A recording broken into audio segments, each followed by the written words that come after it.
back to the channel of the High Priestess of Hedonism. We are in conversation with the lovely Anuja Chauhan. We had a great time in the last episode. The fun talk, the lovely banter, the effortless, powwow continues for this session too. There is a lot of interesting information, great tips, fantastic, effortless advice given away in true characteristic Anuja Chauhan way. Lovely inputs given by the fabulous author who's such a rock star, and interesting tidbits that you learn about the one and only and the famous Anuja Chauhan. Tighten your seatbelts, get onto the ride, join the conversation, and keep smiling. I welcome you to the chat once again with Anuja Chauhan.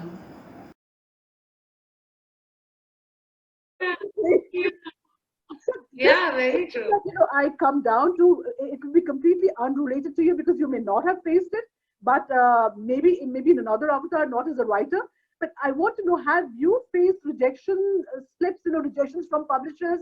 And if yes, if not, also, how do you think writers should, authors should cope with it? How should they tackle this demon of rejection? No, I've not been rejected in my life. Right from No. So that was my modesty right out of the window. मेरा rejection तो कभी नहीं हुआ.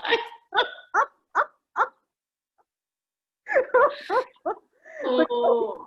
Okay, TK, valid. No, sure. I mean, like, okay, if I'm like talking about rejection, I think like it's happened to me work-wise at scripts, at presentations, because in the ad agency, typically what will happen is that 10 people will write 10 scripts, and then you'll go to the client's office, and then one kind of little mujra happens where everybody opens their harmoniums and they reads out their scripts, and somebody gets selected. And very often mine haven't been selected, and even though like I may be the most senior person in the room, and it's harmful for me because a young person's script is being selected and mine is not, or someone who I can consider an intense rival is get selected and not mine.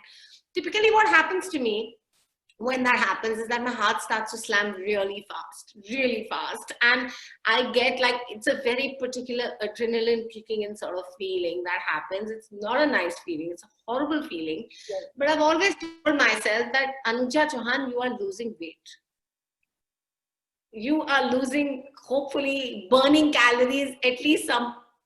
Tomorrow morning, never mind everything else, you're going to be a little lighter and a little fitter and a little sleeker. Just look at it like that.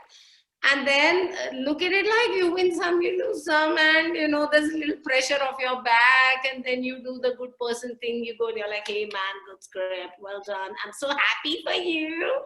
And of course I never feel it because I'm bloody competitive, I'll be honest, and I'll tell you that. But I've learned to say that, haan, theek hai, and I'll try to look at the bright side. In this case, it's usually weight loss. When horrible things happen to me, I lose weight, which is always the silver lining.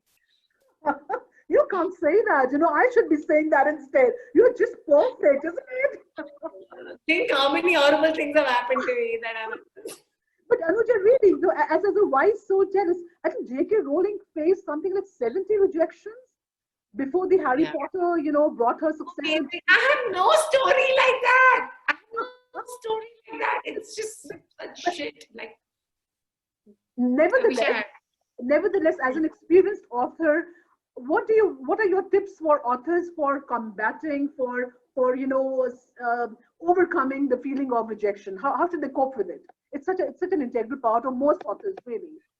They're bound to. No, I think you should. I think like I may not face rejection, but I face a lot of criticism, especially in my advertising work.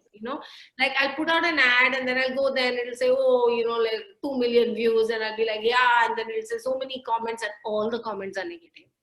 And they all say, like people will say, kya bakwas ad banaya hai, kitna waste kiya paisa, and this is shit, and who's the team, and sack the team, and all these comments will come. I'm very used to that. And I think there, what you have to think about is you have to think about like, what is the intention behind these comments? Sometimes the comments are constructive. Sometimes they're actually saying something good, and it's feedback that you can take back and value. Sometimes the feedback is just coming out of that person's personal motivation, their personal kundak, they've got some issue, they've got some problem. So I think you need to be able to sift the rejection and the criticism, and choose that which is constructive and use it to construct something and make your work better. And if you feel that it has just come out of something that's nothing to do with you, but has got to do with that person, then you nazarandaz it. Then it doesn't exist, because that's not about you. That's about that guy, you know. And there's nothing wrong with criticism. Again, in advertising, we're very used to it, because every time we go, we get 2 slabs, we are sent back again. So you can, I think constructive criticism is a good thing, and you should never feel bad about it. You should see that someone is trying to make your work better and use that. And if it is just coming out of somebody's just an asshole, then the assholes in the world, yeah. Fabulous, fabulous, fabulous, absolutely. So really, trust your instinct, trust your talent, trust your ability, and then put out your Yeah. best. Oh, they yeah. You will know, and one thing about the internet is you will know the moment you put it live, you know. Like if you write something and it seems really good to you and saying, "Baba, kitna badhiya," and all, and then you put it out there, and once it's there, nanga, on the net, you're like looking at it, very quickly you come to know if it's good or not. You come to know yourself. Correct, You know? correct. And the age-old piece of wisdom, fall down, scale back, fall down, scale back. There's no better practice and no better teacher than that, isn't it? What's that? I said the age-old, wisdom of falling down, scaling back, falling down, scaling back. There's no better teacher than that, and there's no better recourse than that, really. What's tell me? No, wait. Yeah. Say. What are you saying? Nothing. Okay. What are your thoughts on author-publisher rapport? What are the main do's and don'ts to be borne into mind? Like an author-publisher rapport. Yes. Again, I think I've been pretty lucky with that. I think author-publisher rapport is. See, eventually it's your book, yeah. I would say, listen to your author, but your author is not the writer. You are the mother or the father of this work. You are the parent. Yeah. Other people are giving you help. So other people can be like, your nanny or your nani. Between nanny and nani, publisher can be both those roles. But mummy to aap hi ho na, you've written. So as a mother, you know your rights and you know your duties. And you know that other people may have wisdom of different sorts and other people may help you carry the burden. But never forget that you are the mother of that child, which is your book, and you owe it to that book. Yes. So if you have to snarl out and bitch down, then get into bitch mode. And if you need to be humble and say, thank you for minding my baby, then do that. But remember, at the end of the day, your name is going. The publisher's chap goes on 1 billion books. Your name goes on the book. So never ever let somebody step into your parenting space, because it's your book. It's everything for you. For them, it's one book of many. So, absolutely. Yeah. So never relinquish that ownership. That's right. And how does an author build a great working relationship with the publisher? How do you do that? I think you just write, like, you meet your deadlines. For heaven's sake, that's important. Like, please meet your deadlines. And I think for them, it's about, I think that publishers want somebody who's who delivers a manuscript when they ask for the manuscript and who sells well. I mean, what else does a publisher want, really? I mean, they want someone who will sell a lot of copies, which means write a nice book and don't dick around. Don't be an asshole. Meet your deadlines. I think it's about that from the writer's point of view. What else can they do, really? Absolutely. You of course you worked your ass off on it, Anuja. There's no doubt about that. Almost all your books from Zoya to Bars, they have such a high appeal, high mass appeal, high interest appeal. They're such attention grabbers. What is your process of creating a premise that resonates so well with the readers? Again, it's personal, yeah, Runa. It's about like what pisses you off. What is the bee in your bonnet? What irritates you about a system or something? Is a point you want to make or a point you want to amplify? So I think you need to search for that. So I think the most important thing is the theme or the conflict, that you're thinking of. You see, like The House That BJ Built is a book about forgiveness. The theme is forgiveness. This is a girl who's carrying a grudge, and it's about how she finally decides to drop the grudge, right? So you need to have themes that touch you personally Correct. and that you're passionate about. That's the most important thing. Correct. Absolutely. Yeah. Well, we have to get it. There's no interview that can be complete without asking you this question, which is there is a distinct Anuja speak, both in the way both in the style of your speaking and your writing. Can you define that? And does it come from growing up as an army kid, living all over the country, or what is behind Anuja speak? Tell us that. No, there's no Anuja speak. I mean, I'm like this. The quest is always for authenticity. You're just trying to write how people speak. I mean, this is how we talk. I mean, we're Indians. We do a certain thing to English that nobody else can do to English, Correct. and I'm just trying to capture that. And I try to talk. I try to write like how people actually talk, and I really enjoy writing dialogue. I love writing dialogue. I always feel very happy doing it. So. But like I said, it's just about being authentic. Like you hear people talk, and then you're just like putting it in your book, really. And tell us your favorite dialogue from one of your books that you really liked, which is an Anuja speak. I'm going to label it that. Do you remember? No, I can't remember. Yeah, I'll pass. I don't know. There's like, And you said a very fine thing about. I was talking to you about the earlier question, really, where I said, how do you sort of create that premise for your book? And in some of your interviews, you talked about being a shameless eavesdropper. And I think our listeners yes, should. no, I do that. Yeah. So No, I do that. I shamelessly eavesdrop. I get so excited when people talk and when people are funny, and I start giggling. And my friends say, "You're so horrible. You're laughing. You want to use this person's line," but I can't help it. I mean, I just love it. I love how people talk, and sometimes if I hear something, then I'll repeat it slyly, and then they'll say, "Anuja, you're embarrassing that person. Why are you repeating what he's saying?" But I'm saying, "But he's so funny," and so I do that a lot. Like I had this conversation with this guy who kept. It's terrible. It's so bad. What was it about?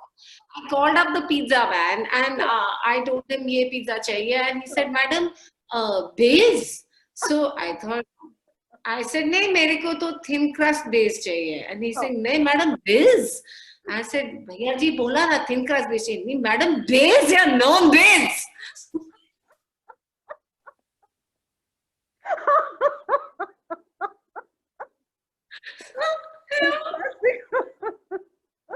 And like this shit goes on every day. It happens every day. We're like, yeah. No, Like my gardener, like I was talking about Rajanna earlier. Na?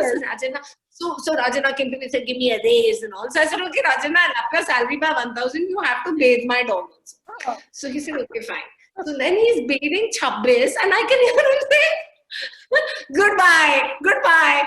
And I'm saying, "Mere kutte ko goodbye ke bol raha, my dog is going to leave the colony or what?" And then I realized Rajanna is saying good boy, but he's saying goodbye.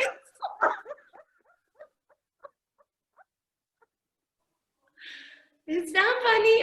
Like, that's hilarious. It's really funny, And no, it's that's so sweet. Like, it's sweet. And some people say, "Oh, you're making fun and all." I'm not making fun, bro. No. Like, it's really affectionate, and I'm so utterly charmed by it every time, And like sometimes these things are like just mispronunciations, but sometimes there are actual words and concepts. Like there is a concept of a known to. You know what a known to is? No. It's like Aruna to meri known to hai. Oh, is that I see? That's a new one I've learned. Is that the Delhi thing? Rajouri नहीं, so मतलब like Aruna, Jackie Shroff आपके known to है. आप तो known to. You are known to him. He's known to you. Is it a Delhi thing? I sniff it's a Delhi thing. I sniff Delhi. No. बस मोंटू तो सुना था पर known to क्या है? And there's another one. I'm sure you've seen that. There was this lady who has a garden shop. She does beautiful sort of sculptures and terracotta things and all that, and planters and plants and all that. So on one occasion, she put something out, on Facebook, and there were, a score of people saying pee pee pee pee pee pee pee pee. I said, they can't be saying peri pona, right? I mean that's a Punjabi thing for saying. They can't be saying that. So I said, okay, are they saying pretty please? Are they being so nice to her? All of them. I found out that's price please. So PP is price please. Price please. Price please. Price please. Wow. Have you seen that? Have you heard that? It's ridiculous. It's ridiculous, really. But yeah, you're right. It's not laughing at somebody. It's laughing with somebody. And those are Yeah, very charming sort of, yeah. little anecdotes It's of too individuality sweet. of people. That's sweet. It's really sweet. Yes, that's right. Okay, tell me, almost all of your books, I think, barring none, have been optioned for screen adaptations. Is it right? Yes, yes, All of them. yes. So, what is your advice to authors, who find themselves in similar shoes, Anuja? I would advise them to get a really good lawyer Okay. and and to make sure that they get the legalese right, and not be taken for a ride. And we all get into this Bollywood chakachon, then like, please speak to do some research, get a good price, and get a good contract so that the rights come back to you, if the thing doesn't happen, because Bollywood has a tendency of just like buying stuff and then not doing anything with it, so I would advise anybody who's getting a thing, इसपे कंजूसी मत करो, कोई lawyer पकड़ो, अच्छी तरह contract पढ़वाओ, and do some research and get a good price. That's what I would say. Correct. And in terms of going back a step, in terms of creating the product, you can't sit and say, I think you've said that also, and I've heard from other people, you can't sit and say, okay, I'm going to make when I write a book, it's going to be made into a movie. So you can't start from that. But while things are happening like that, what points can a writer keep in mind that, it may eventually get adapted onto a screen? Is there something that a writer can bear in mind? No, yeah, I mean, I wouldn't do that. Again, That may that, not that, that takes away from the purity of your motive. If you want to write a movie, write a screenplay. Why writing a book? Very well. Write a screenplay. Yeah, pull it out, dalo, Courier 12 and likho 80 pages. Yeah, I mean, do the screenplay thing then. Why are you writing a book? Correct. So well said. Absolutely.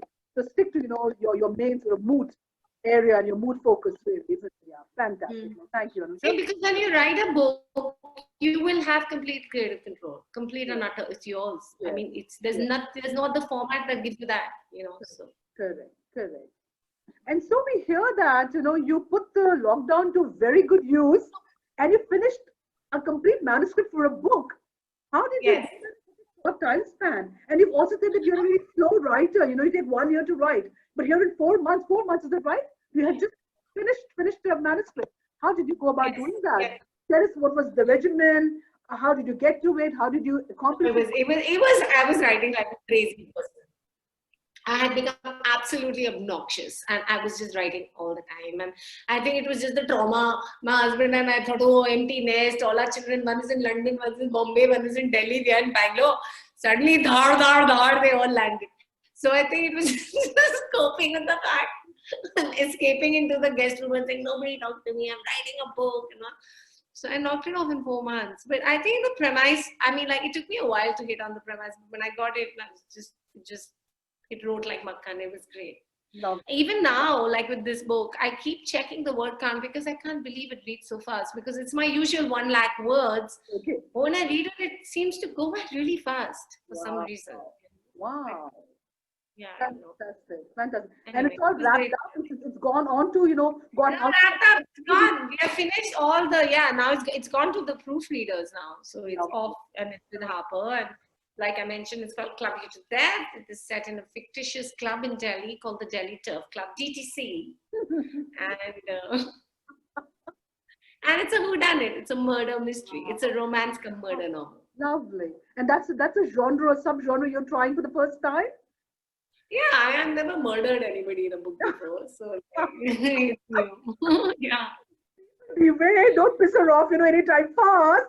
In the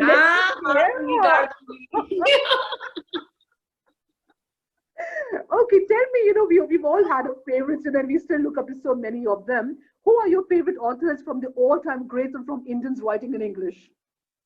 No, Indians writing in English. I love Vikram Seth. I really like Vikram Seth, especially A Suitable Boy. A Suitable Boy is like my go-to novel at any time, so I really love that book. I like all his books, but that's the one I like the most. Like, for example, Equal Music and all like. But I love Suitable Boy. So that's I think my best Indian writing in English book. I also love Harun and the Sea of Stories, very specifically. So, I like one book. So, I mean, otherwise Salman Rushdie makes me really roll my eyeballs and think, why am I in this advanced class? And, itni English mujhse nahi hoga. Like, I started and then 10 pages and it's like you're eating doda mithai and you can't digest it. But like that does not happen with Harun and the Sea of Stories, because that is an immense and amazing book, and It's an amazing book. I can't believe that is not a movie yet, and people have not. It's an incredible book. So that's my other favorite Indian writing in English book. Yeah. And from the older ones, the older, the great masters, who have you grown up No, reading? I think everybody loves, Lolly Road and other stories, and Swami and Friends, and like that is amazing. Beautiful. Yeah. That's right. Yeah. That's right. And for international authors, Anuja, who do you like? Who do you look up to? Well, because now I'm in whodunit mode, so I mean, like Agatha Christie, for example, especially because of whodunit, so I've been like, oh, Dame Agatha, Queen Agatha. So I mean, she's like, I love her. We've all read all her books. I mean, we have a special bookcase which only has Agatha Christie's, and I think we have all her books. So I love her, and I love, like people like Earl Stanley Gardner, who like just write so many books and they're all good. You can't believe it. You find one, it's like, how do these people write so many books in any case? So in my popular writers, it's very much like, Earl Stanley Gardner and Agatha Christie, and in the like more one-off books is like I really love Catch-22, which is lovely, absolutely. Catch-22 is another book where you can pick it up from any chapter and all the characters are so cracked and it's just like so amazing. So I really I love Joseph Heller. I find Joseph Heller so funny and so sarcastic and so like chirawa and grouchy. I like grouchy writers, like for example, that's why I like The Hitchhiker's Guide to the Galaxy, because it's so grouchy, so grumpy, So I find that kind of irascible writing really funny. Similarly, if we're talking irascible, I love the Bartimaeus trilogy, which is Jonathan Stroud, and again, it's such an ancient voice. Like Bartimaeus is, I think, 6,000 years old, and he's a jinn, and he's like seen everything and he's done everything, and I love his voice. And To Kill a Mockingbird. The other favorite is To Kill a Mockingbird. To Kill a Mockingbird. Yeah. Kill a Mockingbird sort of shook me recently because of that To Catch a Watchman, and I was like, what is this woman up to? But yeah, I mean, that's a great book too. And I love, in the romance novels, I love Georgette Heyer, Georgette Heyer romances. Yes. Yes, I love Georgette Heyer. Again, I have every single Georgette Heyer, all the books. And Eva Ibbotson, I love Eva Ibbotson. She's a recent discovery, but I really like her. And The Princess Diaries, which I love for romance again, which is Meg Cabot. I really like Meg Cabot. She's so like light, but she can be quite heavy while being so light. I like her. And I quite like that girl, she's going to never forgive me. I don't know her, thankfully. The girl who wrote Devil Wears Prada. I'm not sure. Who's so that? sorry. My apologies. I mean, I'm not sure. I haven't actually read that book. I've just seen the film, which is a horrible thing to say, but it's true. But I do like Bridget Jones' Diary. I love Bridget Jones as a character. She's like a chicklet great. That's right. And what keeps you motivated? Is there a writer's block? Is that even a thing with you? Do you ever face writer's block? Of course, so much. Bloody writer's block.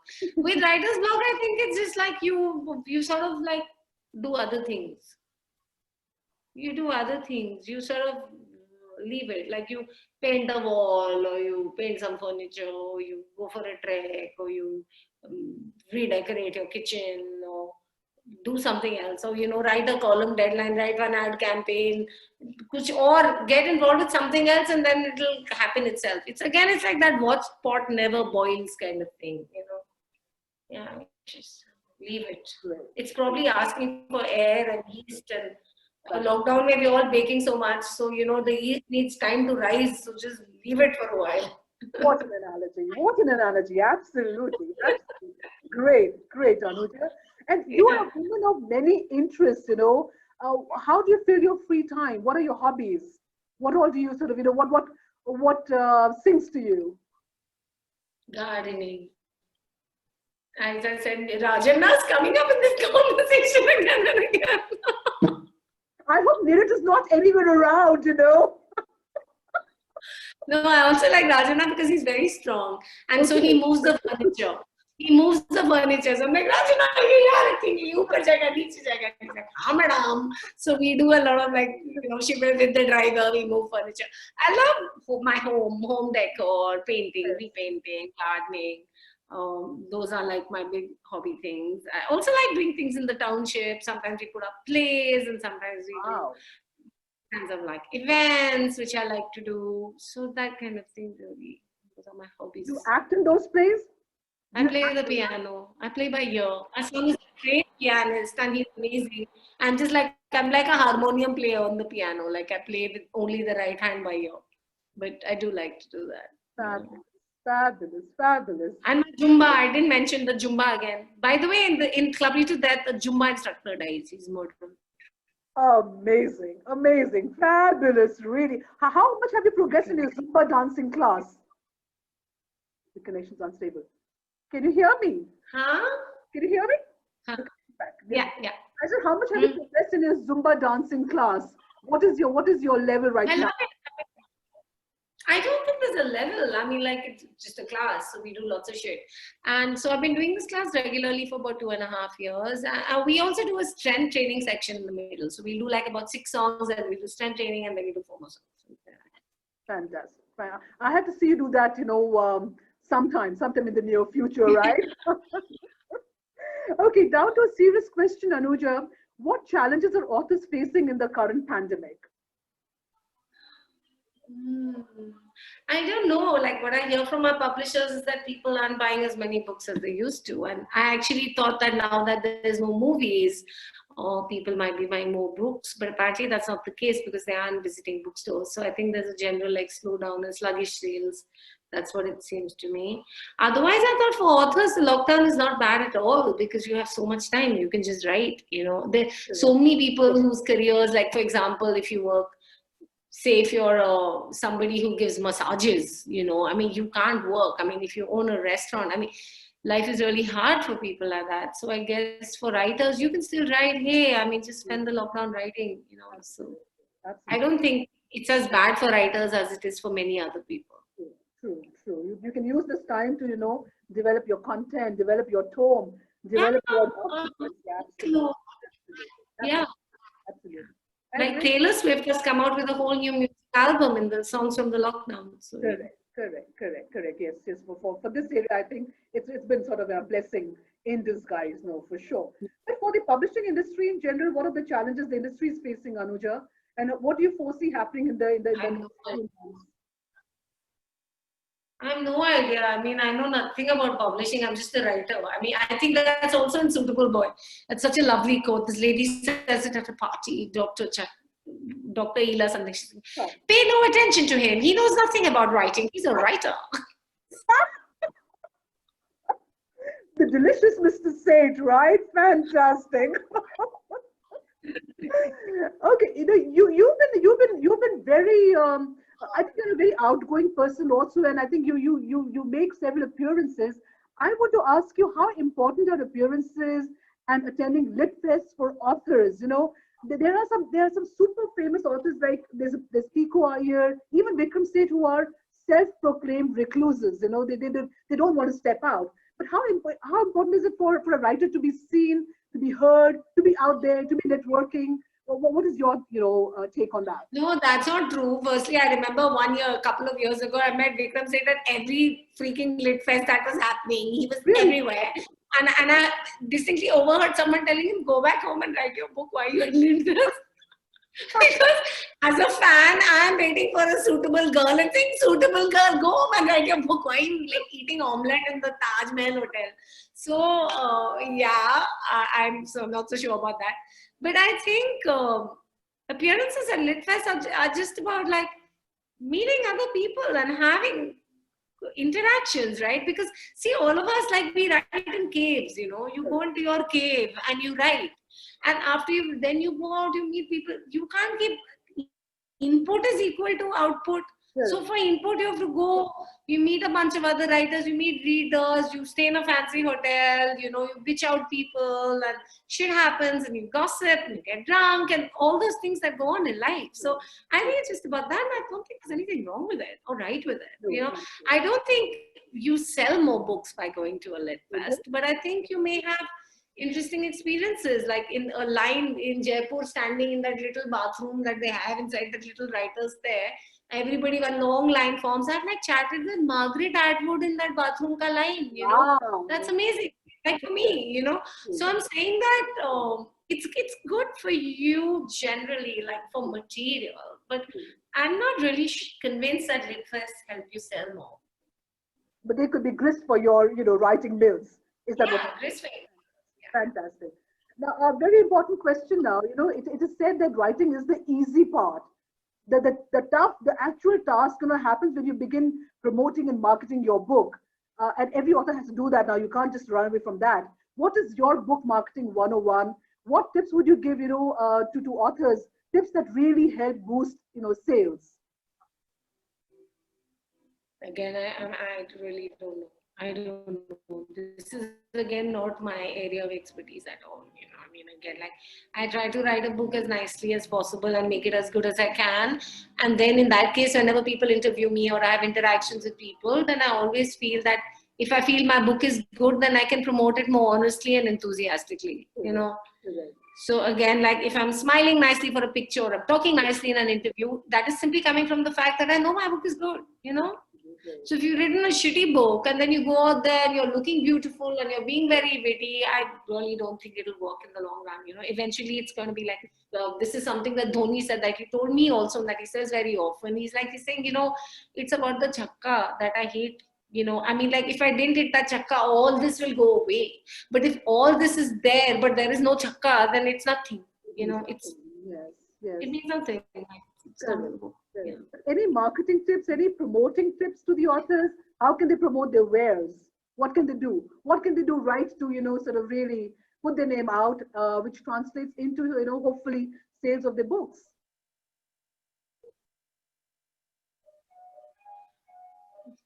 No, honestly, this is not. I mean, this is my pure thing. I don't put on my advertising hat when I let the publisher lead, because I'm saying the publisher, this is his area of expertise. He knows what he's doing. Whatever they tell me to do, I do it. And I try to do it as best as possible. I try to smile as brightly for the last person in the queue getting an autograph as I smile at the first person in the queue. And I say, thanks God, ki bhaiya, but thank you Bhagwan ji ki log hai meri line mein.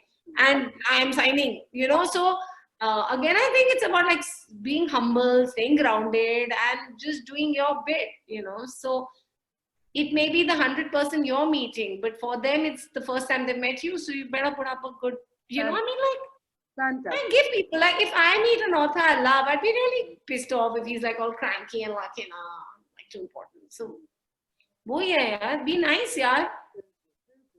So two important takeaways, from Guru Anuja, which is, be generally, I mean that, be generally nice and be grateful, gratitude, such an important trait, Yeah, perfect. You know that now you can't wash this one down. You can't sort of, dilute it anymore. When I ask you that you have a strong personal brand from how you dress up to your disposition. Did you hear me? Did you get it? Am I clear? Am I audible? No, I lost that. Okay, I'm saying that you can't dilute this, you can't drum it down, you can't sort of, be humble about it. When I say that you have a very strong personal brand, right from how you dress up to your disposition, how will you define your style statement, Anuja, which is so distinctive, Anuja? Oh, my style statement, I remember I went to some fashion week, and in the fashion week I talked about this, and then we cracked the 3 C's, So for me it's about the 3 C's, which is one is about color, one is about comfort, and one is about customized, like I think that it's about color and comfort are important, and then by customization I mean your personal touch, like whatever it is, like it should be your thing. Why are these clothes your clothes? Why is the style your style? So for me, it's about that. It's about clothes that are highly individual, or whatever it is, you may buy it from anywhere, but you individualize it somehow. And that I think clothes should be colorful and comfortable. So those are my 3. Yeah. And in your disposition, what is the Anuja style in your disposition? I think you should take up your natural amount of space in a room, whatever that space is. Like, don't cringe and don't sprawl. Like, find the middle ground. Body language is very important for me. I mean, be comfortable. Sure. Again, that ratchets back to having great body language is again a function of confidence and fitness. Confidence will come. Like for me, confidence will come from knowing I've written a damn good ad or I've written a damn good book. Therefore, I'm confident because I've done my homework. And physical fitness helps with that as well. So I think if you have these two things in place, then you will radiate, you will be comfortable. So I would say work on this, do your homework, both physically and mentally, and you'll be fine. Correct, correct, My absolutely. mummy used to say, beta, if you're fit, you can save a fortune in clothes. And she's so right. It's true. So right. She's so right. And one thing I'd like to bring back to our discussion and for everybody to hear, and you said that elsewhere, and I want to want you to reiterate that. You find it obnoxious when people spend dirty amount of money on clothes. I heard that a lot of that's such a fantastic thing to say. They're better. So tell us again. Tell us your mind about it. This is, look, I'm a chindi. I'm naturally a chindi. When I was a child, all the books I read were about poor heroines who went to the party and they look better than all the rich bitches, even though they're just wearing flowers in their hair, whatever. So that has always been my thing, So like I find it ridiculous that clothes are so expensive. I start laughing, and especially at shoots with movie stars and all, And then so I remember at one shoot with Fardeen Khan of all people, and this guy has some khadi ka pajama and said, Fardeen will wear this on the beach, and the bloody khadi ka pajama was 75,000 rupees. Oh my God. And like Robert Vadra, I'm like, are you serious? Are you serious? I just could get on the price. Crazy. And see, it's different if you're supporting some handloom or some embroidery form that is dying out, and also you're spending money for it. But just to look good and to attract a certain amount of attention and to be comfortable and to make an impact, you don't need to spend more than 3,000 rupees. 3,000 rupees is tops. Usse zyada lagna hi nahi chahiye.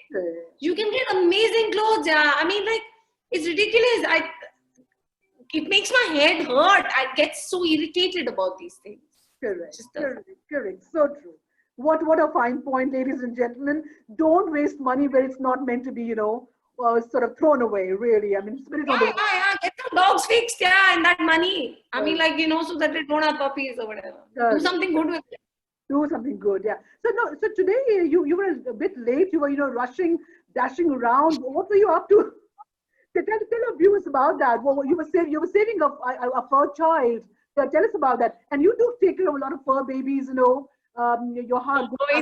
Yes. I mean, like, yeah. So we made the mistake of adopting this stupid puppy called Chabbis, who we adopted on 26 January because he was weeping in a gutter and he cried so loudly, and we sort of pierced my defenses and I got him home. So now Chabbis lives with us. Now Chabbis has all these friends and first cousins who hang around outside our gate. And so no, today it was this Rajana, the great, has christened her Jyoti.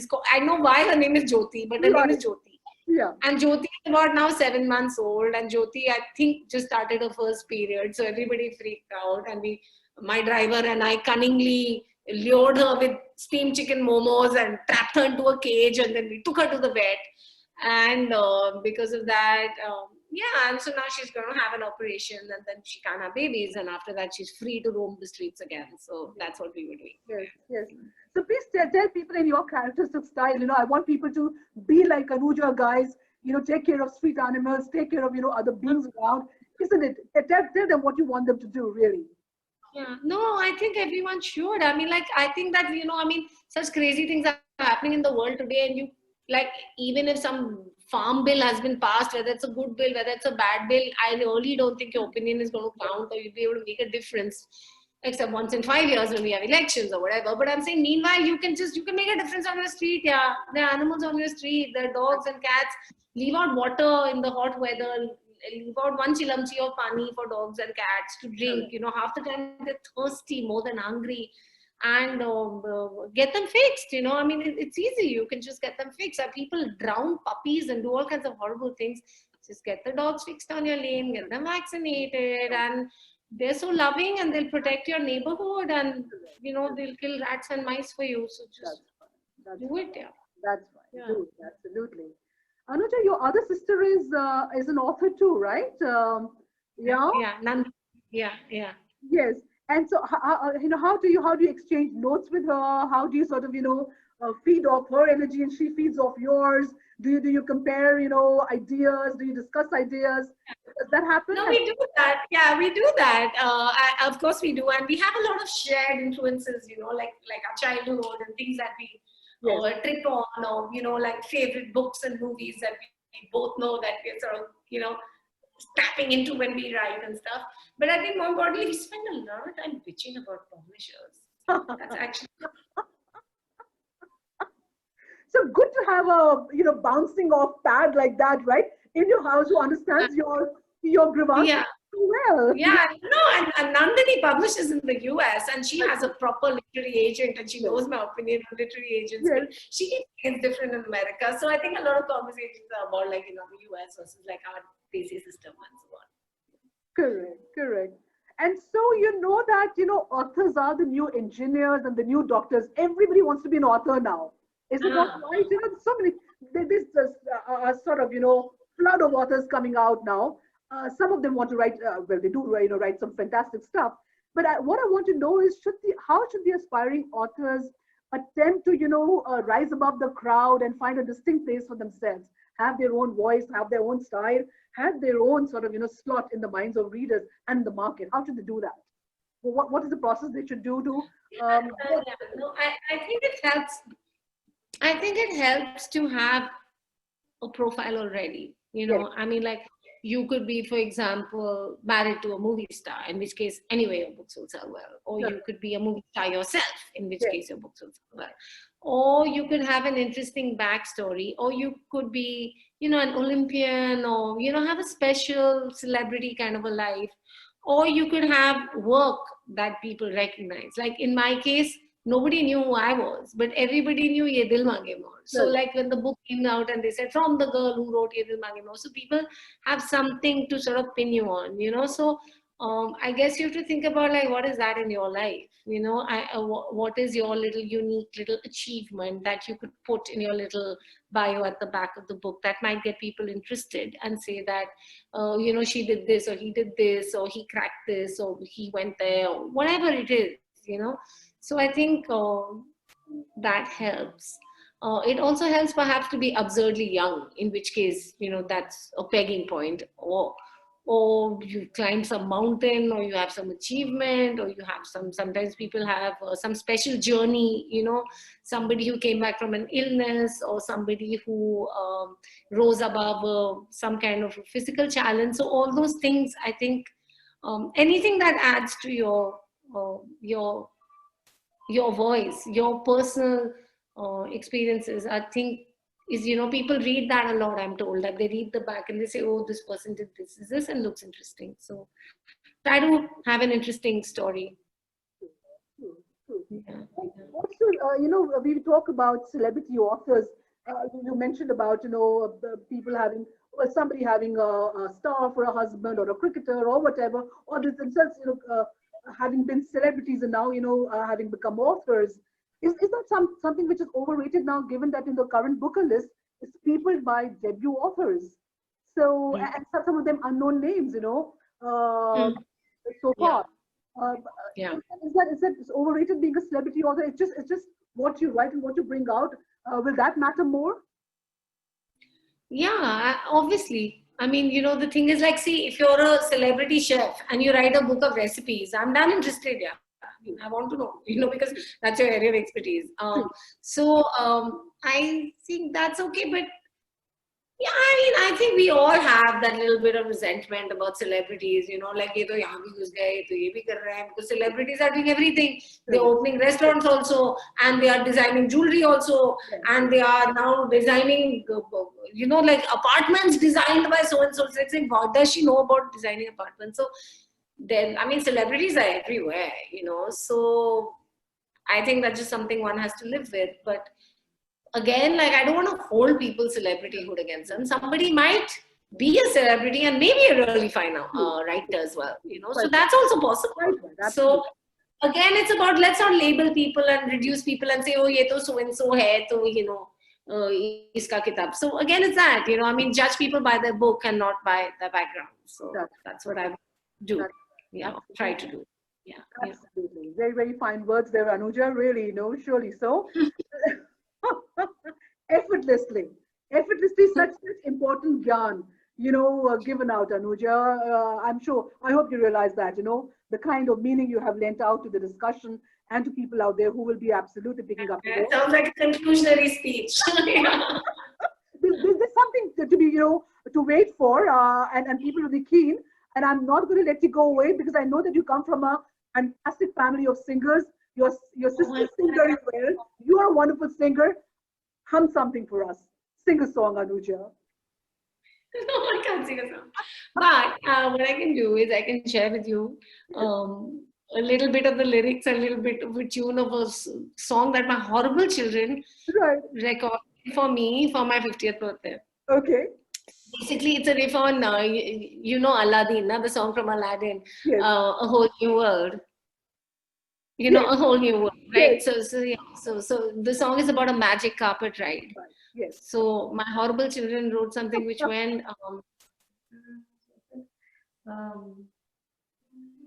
what was it? I can show you the world, soaring splendid, shows whatever. So basically, the song is about a magic carpet ride. So what my children did was they said, soaring, tumbling, freewheeling on a menopausal ride, a whole new world, another 50 years of you. So it was really mean. No, but it's So sweet. the magic carpet ride became a menopausal ride, if you please. And they basically made a horrible song about how mean I am because I'm going through the change of life.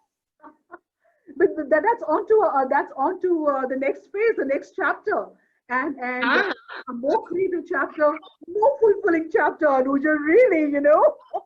And that brings me to the conclusion of our, our delightful conversation, ladies and gentlemen. Anuja Chauhan with some fantastic, without even thinking about it, just like that, just the way she is, giving some, imparting some fabulous lessons. Do not straitjacket yourselves. Don't narrow yourself down into caves of, regressive thoughts. Do not, put yourself into labels.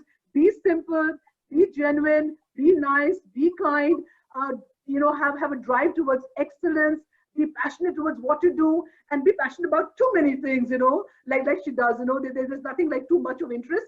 And put your best foot forward, and just be, bindas. Just love life. Isn't that what Anuja does all the time? And so what are you going to say now? What are you going to tell the viewers to do? Hey, I've been talking for so long. I'm all talked out. Aruna, mera juice nikal diya. I have nothing, no wise words left to say. Yeah. Tell them to like and subscribe, please, Anuja, in your point. Yes. Please like, subscribe, and share to Aruna's Pursuit of Hedonism channel. It's an amazing channel, and I've already liked and subscribed and shared. Wonderful. Thank you, Anuja. Thank you. What a pleasure. What a delight. And it was Thank you, Mary. Thank you. Bye-bye. God bless. Bye for now. Goodbye.